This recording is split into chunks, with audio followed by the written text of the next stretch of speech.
안녕하세요. 원리를 찾아라 진행의 박지원입니다. 네, 신중호입니다. 3대 지수는 연방정부의 디폴트 우려 시점이 일주일 앞으로 다가온 가운데 혼조 마감했습니다.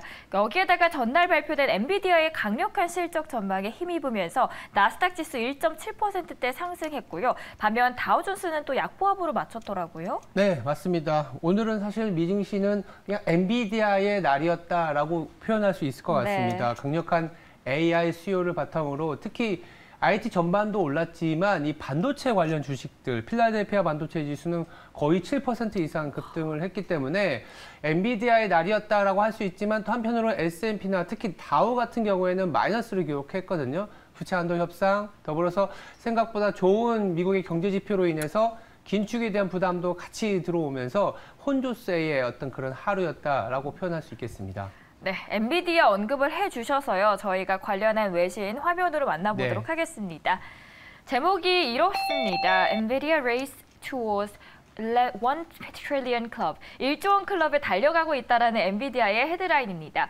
본문에서는 엔비디아 rose 27% on Thursday. 시간 외에서 어제 엔비디아가 27%까지 폭등했다라는 내용이 담겼습니다. 사실 저희가 어제도 오프닝에서 다뤄드렸는데요. 조금 더 자세히 한번 들어가 보도록 하겠습니다. 킥박스 주시죠. 우선 엔비디아가 정말 AI를 제대로 보여줬다라는 느낌이 들었습니다. 슈퍼 서프라이즈 실적을 냈죠. 무엇보다 중요했던 건 가이던스의 매출이었는데요. 시장 예상을 훨씬 웃도는 실적을 발표를 했습니다. 그러다 보니까 장중에 약보합권이었던 엔비디아는 시간 외에서 거의 30%까지도 폭등하는 흐름을 보여줬습니다.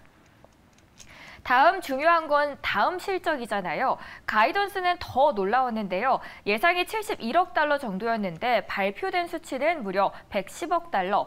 이 수치가 사실 감이 좀 안 오실 수 있는데요. 엔비디아가 아주 초호황을 기록했을 때 벌은 게 80억 달러 정도였거든요. 이제 좀 감이 오실 것 같고요. 네. 한 번도 보지 못했던 수치가 나올 거라고 제시를 한 겁니다. 각 해외 증권사들은 이를 어떻게 받아들이고 있을지도 함께 확인해 보도록 하죠. 우선 번스타인의 애널리스트는 적지 않은 투자자들은 엔비디아보다 저렴한 인공지능 투자 기회를 찾고 있는데 사실 그보다 엔비디아에 그냥 투자하는 게 더 효과적이다라고 말하면서 목표 주가를 300에서 475달러로 상향 조정했습니다. 여기에다가 레이먼드 제임스는 매출 가이던스는 전례 없는 규모의 호재이고 수분기에 걸쳐서 수요 전망은 앞으로 매우 밝다라고 언급했고요. 강력 매수 의견 제시하면서 목표 주가를 290에서 450달러로 상향 조정합니다. 마지막으로 뱅크 오브 아메리카 보도록 하겠습니다.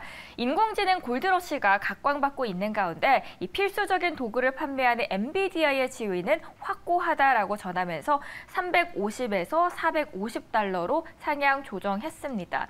전반적으로 긍정적으로 보는 모습이 나타났는데요. 그림 함께 확인해 보도록 하겠습니다. 엔비디아의 실적입니다. 끝에 보시면 이번에 발표된 실적의 표가 나오는데요. 말 그대로 입이 떡 벌어지는 실적이었죠. 특히 매출은 입이 거의 2배 벌어지는 크기였는데 그 세부 내용을 제가 크게 3가지로 정리를 해봤습니다. 코인, 채굴 등이 많이 죽었기 때문에 게이밍 쪽은 좋지 않았습니다. 그래서 오히려 이번에 AI 쪽에 들어가는 데이터 비중이 굉장히 중요했는데요. 그만큼 아무래도 커버를 해줘야 되니까요. 그런데 생각했던 속도보다도 굉장히 빠르게 매출이 잡혀버렸습니다. 데이터 센터 아래 보면 진한 초록색 표 보이시죠? 이 전체 매출의 절반 이상을 담당했고요. 데이터 센터에 들어가는 AI 칩의 매출이 작년 같은 기간보다도 14% 증가했습니다. 결국 AI라는 결론이 나왔고요. 월가에서 나오는 이야기들을 쭉 들어보면 이제는 부채 한도 협상과 은행 우려, 연준의 긴축, 여기에다가 인플레이션까지 숨 돌릴 반가운 휴식이라고 평가를 했습니다. 그 덕이었을까요? 다음 차트 보도록 하겠습니다. 네, 다른 AI 반도체 관련들이 급하게 뛰는 모습을 보이는데요. 끝에 보이시면 우상향하는 흐름들이 조금씩 나타나고 있습니다. AI 관련주들의 전망 우리 시장과 함께 엮었을 때 지금 이 시점에서 좀 들어가 봐도 좋을까요?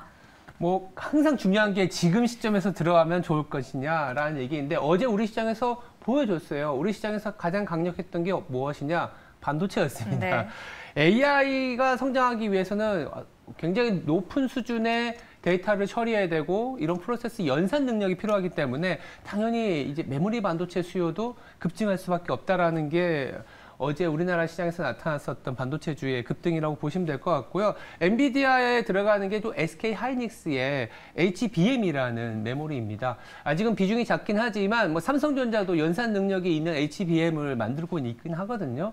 지금 그 부분에 대해서 주목을 하고 있는 거죠. PC나 이를테면 모바일 쪽에서 수요가 줄어드는 거를 이 HBM, DDR 4보다 5배 이상 비싸기 때문에 가격도 비싸고 수요도 늘어날 수 있는, 즉 P 곱하기 Q로 인해서 안 그래도 이제 공급 과잉이었던 시장이 이제 공급자 주도로, 즉 수요가 더 많아지는 메모리 시장으로 변화되는 가운데 수요가 늘어나고 있거든요. 그래서 일단은 메모리 쪽 우리나라 반도체를 보자라는 얘기를 또 할 수밖에 없는 것 같고, 거기다가 이렇게 되면 이제 그 차세대 패키징 기술도 필요합니다.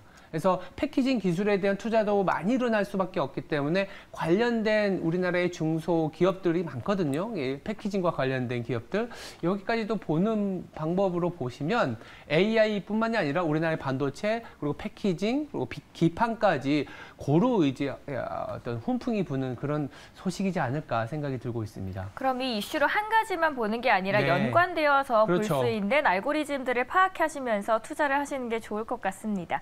그리고 저희가 그림 하나 빠르게 한번 네. 보도록 할 텐데요. 자세히 다루기엔 다소 시간이 부족해서 짧게만 네. 짚어드리자면, 이 누리호 3차 발사 성공과 관련해서 급성장하고 있는 한국 우주 프로그램에서 중요한 진전이 이뤄졌다라고 외신에서 호평이 이어졌습니다. 여기에다가 AFP 통신은 한 걸음 더 나아가서 한국은 2032년까지 달에, 45년까지는 화성에 우주선을 착륙시키겠다라는 야심찬 계획을 세우고 있다라는 부분도 강조했는데, 관련해서 오늘 좀 주목해봐도 좋을 것 같아요. 그럼요.